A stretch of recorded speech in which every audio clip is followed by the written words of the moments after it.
Welcome to ECN Trade Daily Video. Before we begin, it should be noted that any advice is of a general nature only and that your personal circumstances have not been taken into consideration. Hello everyone, my name is Rob Clayton and thank you very much for joining me. Overnight, the Australian dollar struggled to recapture any bid tone. Despite the subdued greenback price action, the overall outlook still remains limited to the upside, with the resistance seen capped around 72, 60, 80. I do ascertain the market will move lower and look towards a challenge of 71.80, which is where the 60-day moving average is.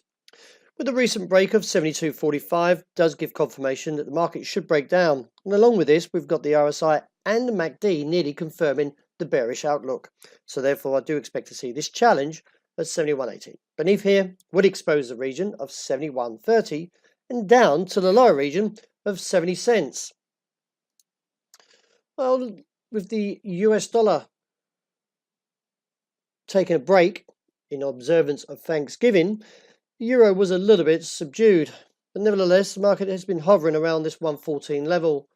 It is assessed that 114.30 to 114.65 should draw supply, and I do expect to see further weakness.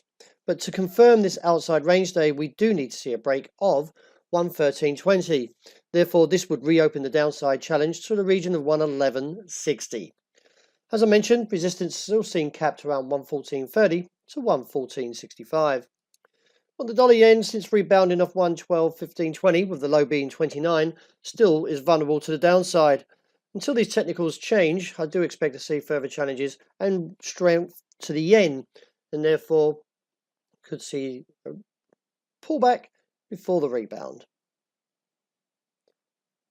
Well, it would seem the roller coaster ride for the pound continues after the market traded in a 127.67 to a 129.27 range.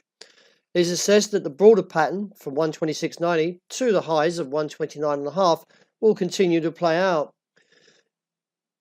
The document overnight from Bloomberg was attained and said that further Brexit agreements have been reached. The details look favourable to the markets as the EU and the UK commit to building a single customs territory and deep customs cooperation. This is a softer version of Brexit. However, Scottish First Minister Nicola Sturgeon said that the Brexit deal is full of unicorns rather than facts and will damage the local fishing industry. So let's see how the market plays out. It's still uncertain whether this rally will sustain. With the market, though, looking a little bit to the upside in terms of the rally has helped and could see one more test to the 129.5 before plummeting. Well, the gold a little bit subdued, but nevertheless still keeping its bullish tone and looking towards the region of 1,233 to 36 before profit taking emerges. The support still at this stage is around 1,219 to 1,214.16. And round enough with oil, well, the market is still posing a further threat to the downside, and at this stage it still looks towards the lower region of around $53 a barrel. It is ascertained that the market could even get down to about 51 before any call to a buy.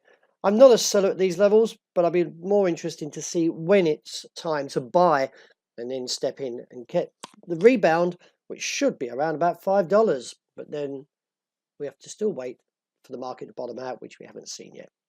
Well, that wraps up for today. Thank you very much for joining me. And as always, look out for the intraday report.